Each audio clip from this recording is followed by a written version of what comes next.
The gig is up, Speaker. The Emperor has no clothes. Speaker, I wish to lay the foundation of my contribution in the famous play titled King Lear by William Shakespeare. Widely regarded as Shakespeare's finest work, King Lear is an allegory that illustrates a sharp fall from grace from a king who is drunk with pride, with ego, the desperate need for control and praise, who makes a series of mistakes by listening to his immoral eldest two daughters and bad advisors, who exist only to praise him for their own personal gain.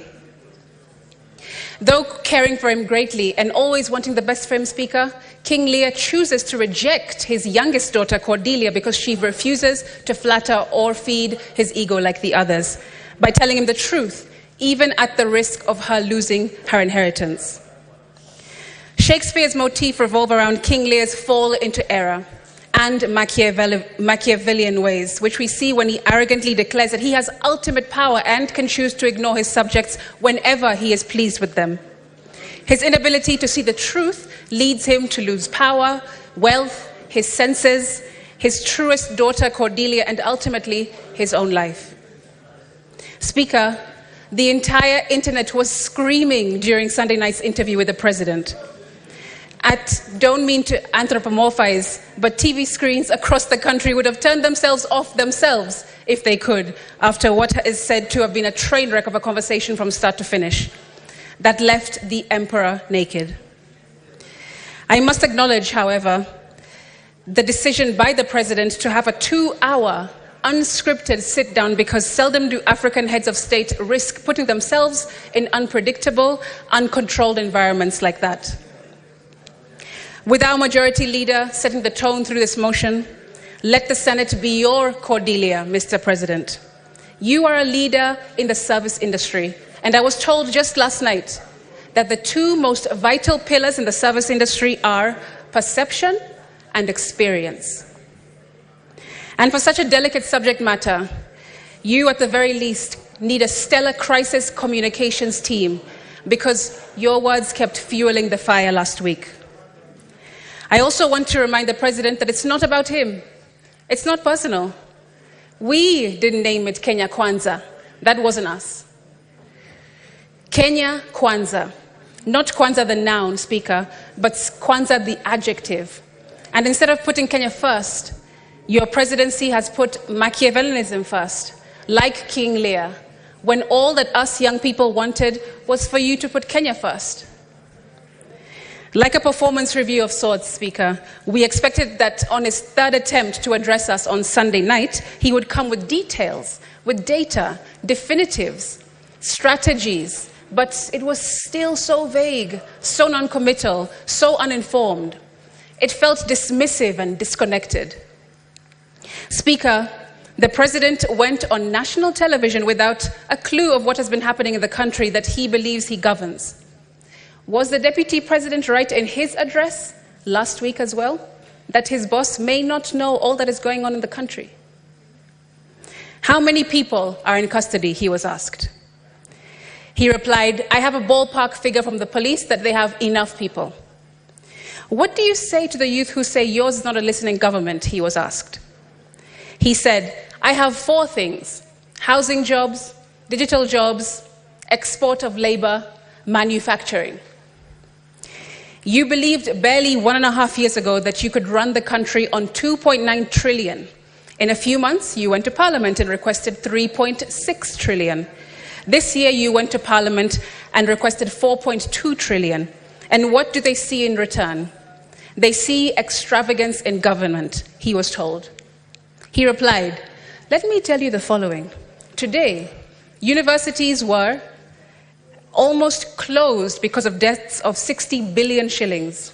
I have enhanced their budget by 40 billion shillings because education, to me, is the greatest equalizer. Speaker, this went on and on and on. Tone deaf and not answering what Kenyans really wanted to hear from the president. Not only were shots fired at innocent young protesters last week, Speaker, but it seems in this interview we also saw shots fired at his cabinet, his deputy president, and even the communications team caught astray. So what are some solutions?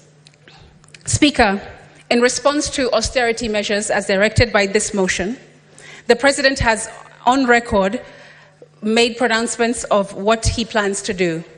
Young people do not want more dialogue or multi-sectoral groups before he actions what he has already committed to do. In his Wednesday, 26th of June press conference, the President committed to do the following. 1.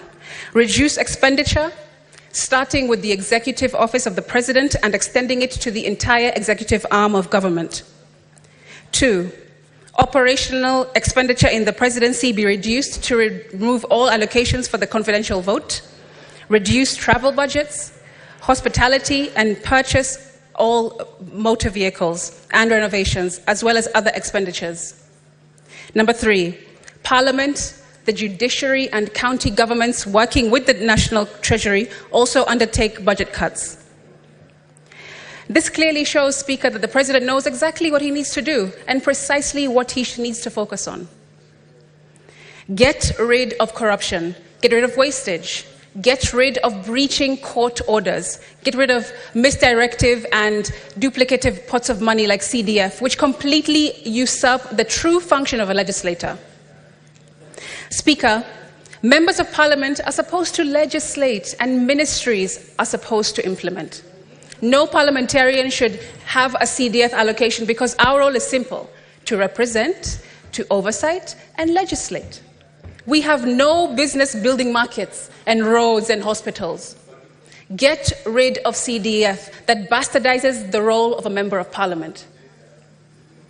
We also want a repeal of other unconstitutional legislations since this government came into power. And we want leaders to be leaders, Speaker, not leaders to be dealers. However, to achieve all this, we also want to hear definitives and strategies, not broad, pie-in-the-sky pronouncements. By now, Speaker, we should already have heard how much he will reduce expenditure in his office. How much will you cut from your travel budget, your hospitality budget, from the purchasing of motor vehicles and renovations?